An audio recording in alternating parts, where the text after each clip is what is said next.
Hello and welcome to a brand new lesson on Las Abejas by Barrios, or the bees. Now this is a fantastic piece to get your arpeggios, slurs, and even tiny short scale fragments up and running fast.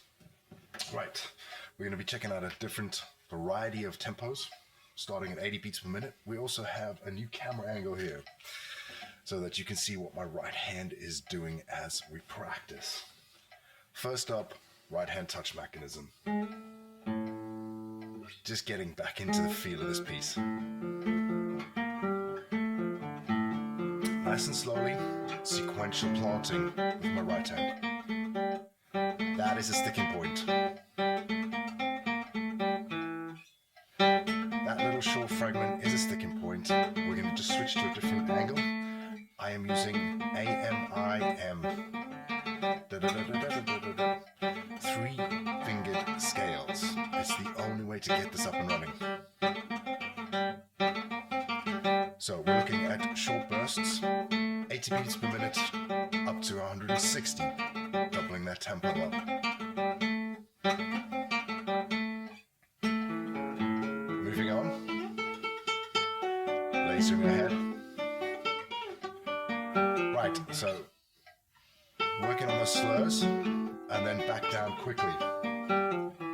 Another sticking point. Slurs section. This is super important. Here we have a right hand conundrum. So you've got to make sure that your right hand fingers are right. I'm using I-M until I get to my third string to use my G string back in again.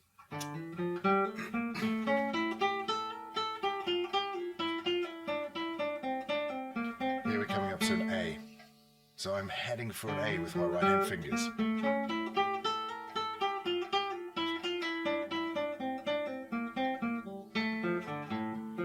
Making sure that melody note is popping out, that is all A finger. That fourth finger hammer on needs some work. Into F major now. Again, I'm going to practice this again. It is super important. I know it's a sticking point and it sounds slow when you do. There we go, double up.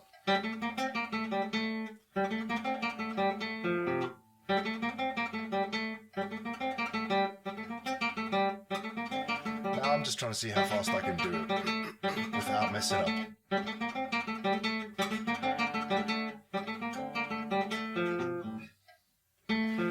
And now into the F major. Okay, P, P, I, M, A. P, P, P, P, I, M, A, shift. Now, I actually had a moment here where I couldn't remember all the notes. It's been about 2.5, maybe 3 years since I practiced this last.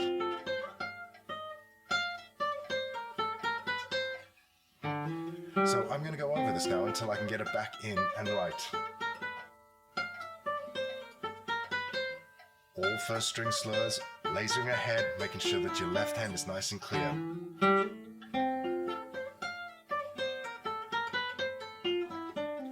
Moving on because I'm happy with it.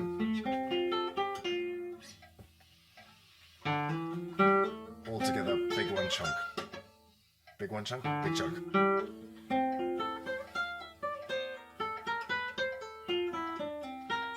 Be careful, those slurs cross over the beats. Right, B section. This is quite challenging, especially with the shifts there. Right, I seem to have some sort of tuning problem, which really annoyed me, so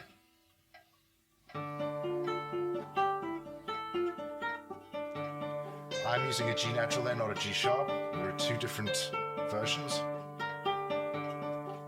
This requires very, very quick left hand changes because you're playing half across an arpeggio and then shifting into the next one.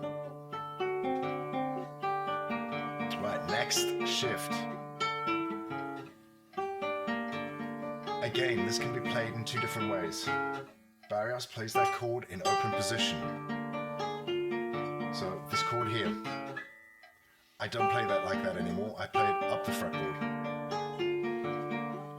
Right hand mechanism moving. I'm practicing shifting from strings 3, 2, 1 to 2, 3 to 2, 3, 4.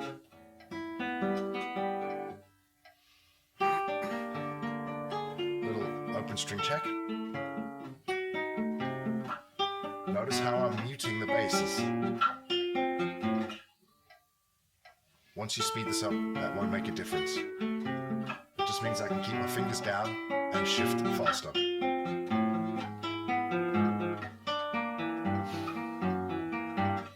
Okay, and again, I'm just going to go over this until I feel comfortable. Pulling back on my left hand, making sure that I'm not squeezing too much with my thumb. This is actually quite challenging as a series of bar chords. Right, shift. Control those bass strings. E has to stop, A has to stop. You have to be very, very aware of this. So that is right hand thumb damping coming in.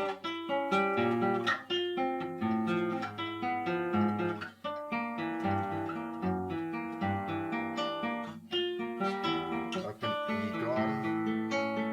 A stops. Open E. A. Shift. Now this is a huge shift. And again, halfway through a triplet, you've got to move from fret 2 and 3 to fret 10. And again, I'm doubling up the tempo to make sure that I can get that shift in.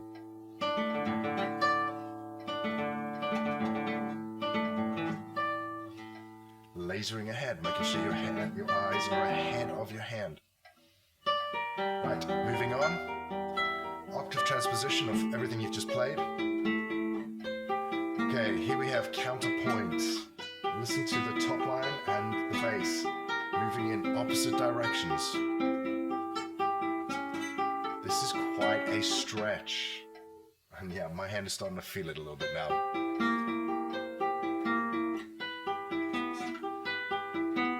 The only way to get it in is to shift from a bar to a single finger halfway through that B.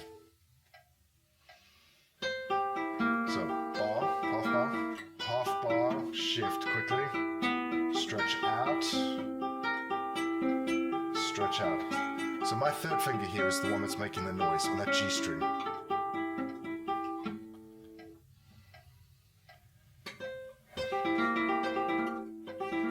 Speed check.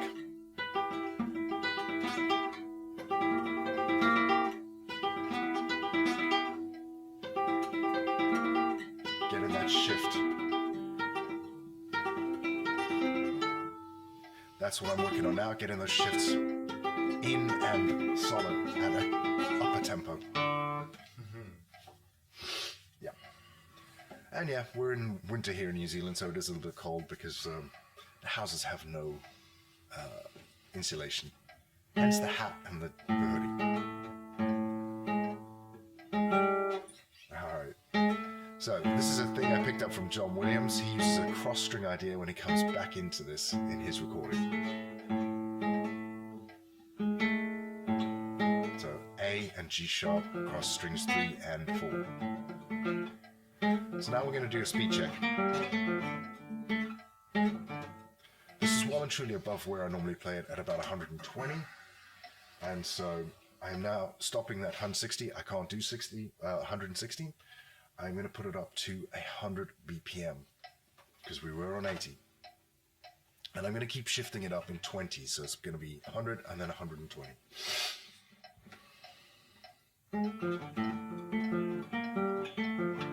And you can hear it's a lot slower than that 160.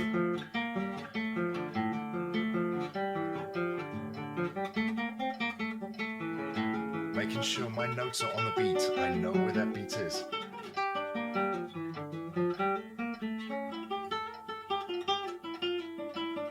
Catching up to the beat there because I was a little slow.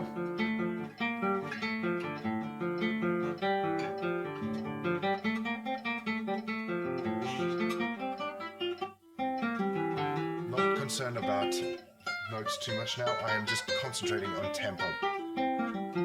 Getting used to playing it at an upper level.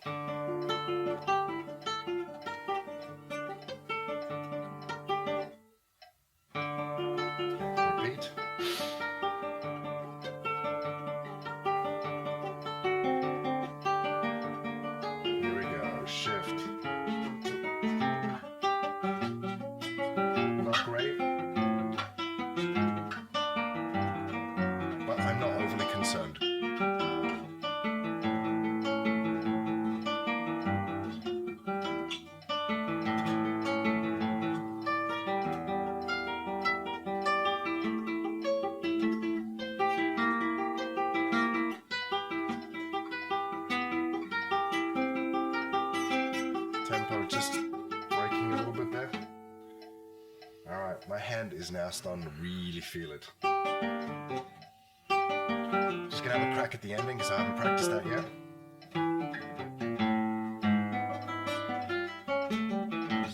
And again, just refreshing my memory. Hand is feeling it now.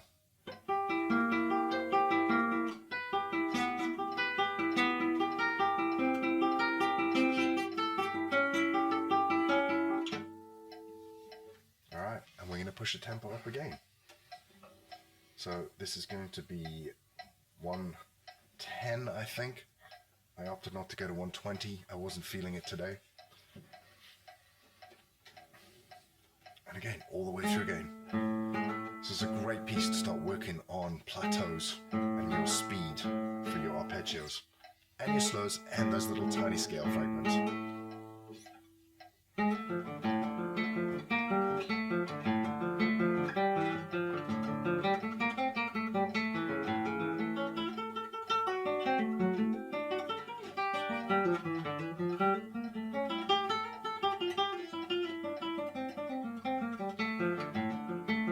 Okay, so tempo there there's something not quite right.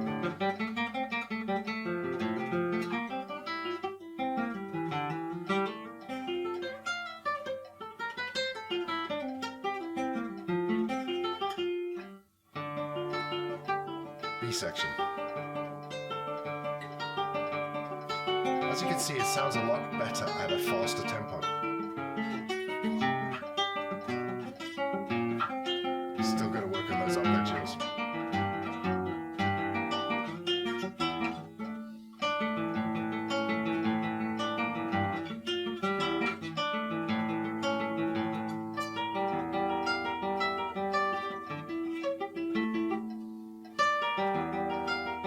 Yeah, wasn't happy with that. Gonna repeat that.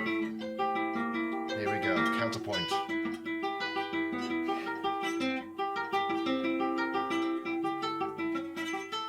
Still not quite right.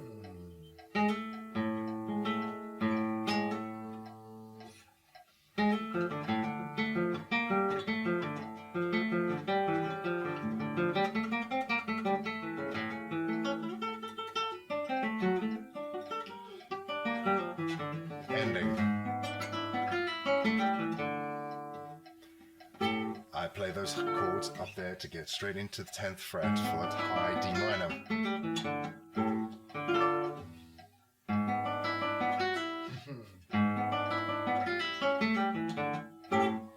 This just needs practicing at a higher tempo, not a slower tempo, so I don't do it at a slower tempo. Now we're going to push it up again. Let's see what happens. So this is me now trying my best to break apart my technique so that I can get in and know which bits are really, really failing. The only way you're going to do that is to keep pushing yourself until it all comes apart.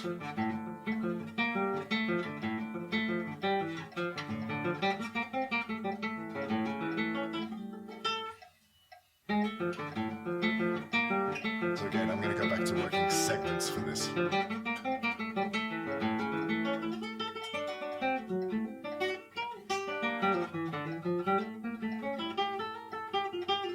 Okay, that is definitely a section I need working on.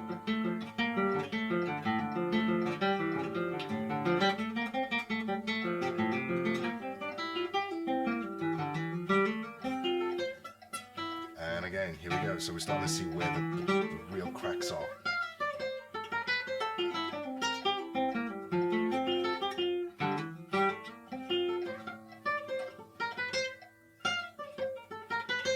That needs practicing at a higher tempo on its own.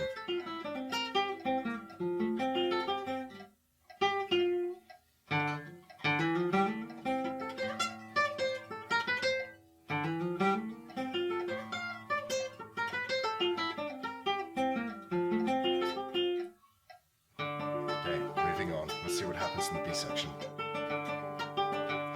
So I am going to go over that a bit because those are really tricky. Those are the two most fluid changes that you need there because they're on your weaker fingers of your left hand. And then the shift. Again, I got to practice it. I know I do.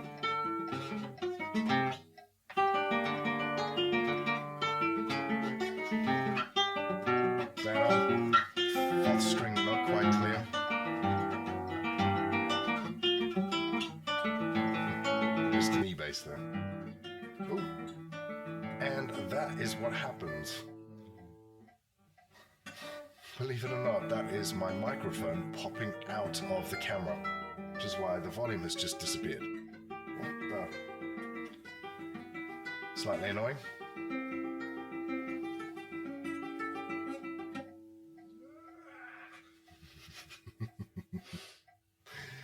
Yes, I'm in pain. But I'm going to push through because I know I need to build up the stamina for this.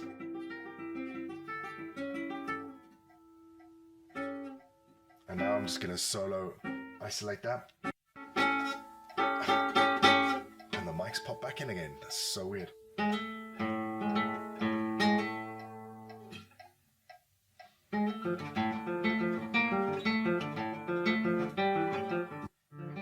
No, back out.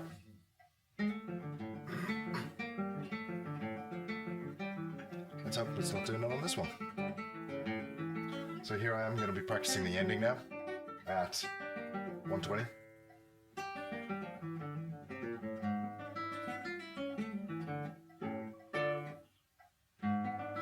Endings so important, gotta practice them.